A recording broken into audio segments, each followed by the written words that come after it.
Two people sit on a couch, same age, same country, same intelligence on paper.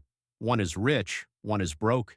They are watching the exact same TV ad, and inside their skulls, at the exact same moment, two completely different brains are firing in completely different directions, not metaphorically, neurologically.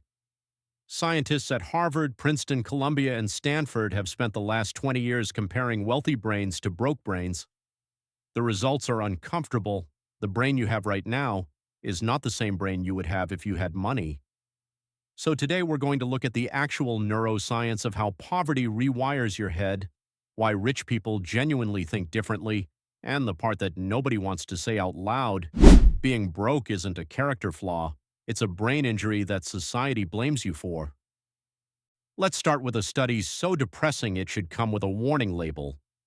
In 2013, scientists from Harvard, Princeton, and the University of Warwick ran an experiment that quietly changed everything we thought we knew about poverty. They took sugarcane farmers in India, same farmers, same brains, same people, and they tested their IQ at two different times of year. Once right before the harvest when the farmers were broke and stressed about money, and once right after the harvest when they had money in their pockets and bills paid. Same farmer, same brain, same person. The IQ difference between the broke version and the not broke version of the exact same human being was 13 points. 13. That's the gap between average intelligence and being classified as genuinely above average, just from money stress. So if you've ever felt like you're operating at half power when you're broke, you literally are. Your brain isn't broken, it's busy. Scientists call this cognitive bandwidth depletion. Your friends call it, "Why are you always like this?" Here's what's happening mechanically. Your brain has limited processing power, like a phone battery, and constant low-grade money stress runs in the background 24 hours a day, burning through that battery whether you're actively thinking about money or not. By the time you sit down to make a real decision, you're trying to do it on 5% power. Meanwhile, someone who's financially comfortable is sitting at full charge. Same task, same brain, different fuel level. Here's something genuinely fascinating.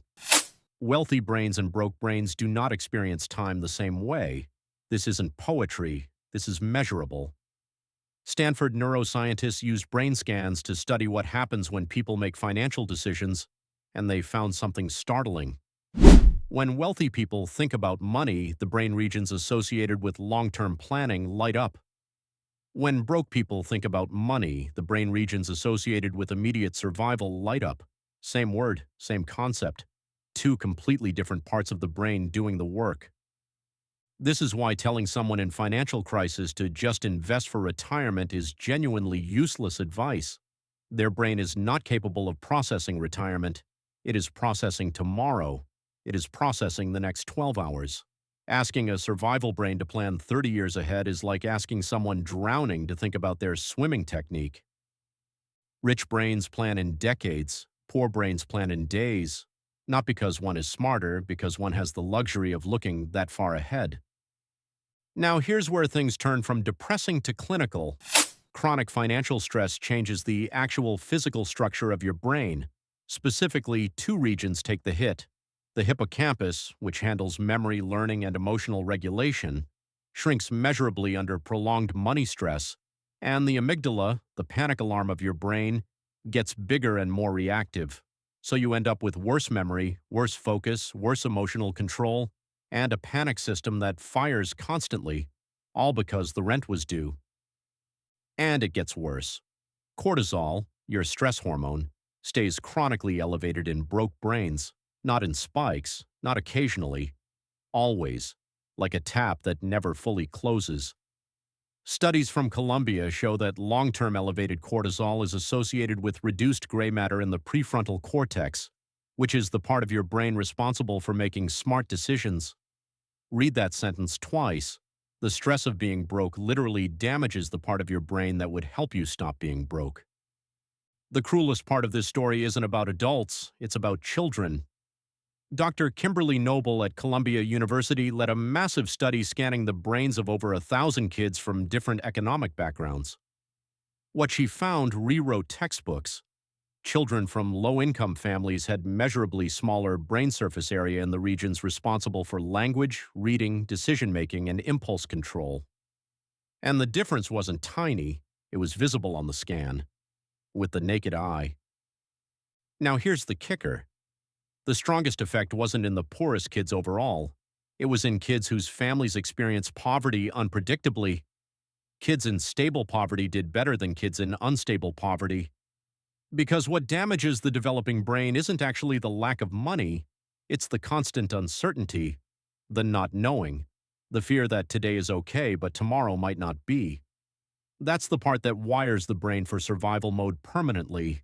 And once that wiring is set in childhood, it follows you into every paycheck, every relationship, every decision you make as an adult. So next time someone says poor people just need to make better decisions, remember they're often being asked to do that with a brain that was already worked over before they could read. Now let's flip the camera. Because rich brains aren't just brains that escape damage, they actively get reshaped in the opposite direction. When you have financial security, your brain stops running survival mode. That frees up the prefrontal cortex to do what it was actually designed for: planning, patience, strategic thinking, delayed gratification. The wealthy brain literally has more cognitive real estate available because it isn't spending it on rent. There's also something called psychological abundance. Researchers at the University of Chicago found that simply feeling financially secure, even temporarily, improves problem-solving ability, creativity, and risk assessment within hours, not weeks, hours. The same brain becomes more capable the moment it stops feeling threatened. So when wealthy people seem calmer, sharper, more patient, they're not pretending. Their brain is genuinely operating in a different mode. It's not that rich people are smarter. It's that being broke makes you measurably worse at the exact skills you'd need to stop being broke. The system is the trap. Here's the good news. Brains aren't permanent. Neuroplasticity is real. The same brain that got rewired by stress can be rewired back. It just takes intention. Strategy 1, reduce one financial stressor at a time. Don't try to fix everything.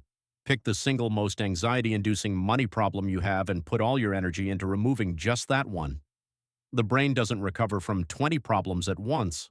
It recovers from one, then the next. Strategy 2, create stability before you chase wealth. Remember, the kids in stable poverty did better than kids in unstable poverty. Stability heals the brain even without money.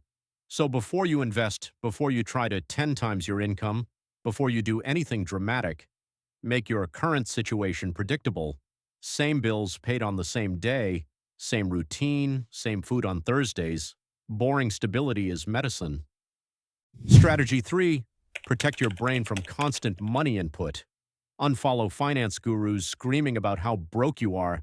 Stop watching net worth comparison videos.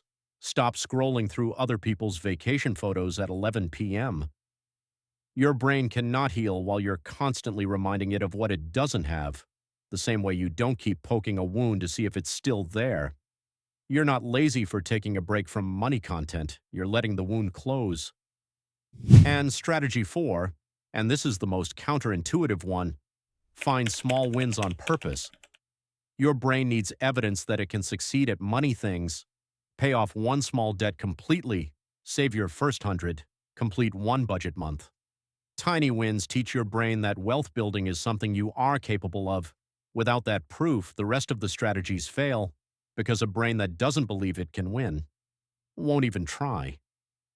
So here's the truth. Your brain isn't broken. It's been working overtime in conditions it was never designed for. Every late payment, every overdraft, every sleepless night about money, that's not failure. That's your brain trying to survive an environment that nobody trained it to handle. And if it feels like rich people are operating in a different reality, it's because they are.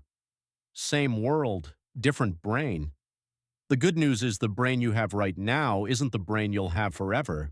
Neurons fire, pathways form, wounds close, you can rebuild, slowly, quietly, while nobody's watching. If this video made you feel a little less broken, subscribe, because next week we're going deeper. Your money habits weren't decided by you. They were decided before you turned 7 by people who weren't even thinking about money when they shaped them. See you then.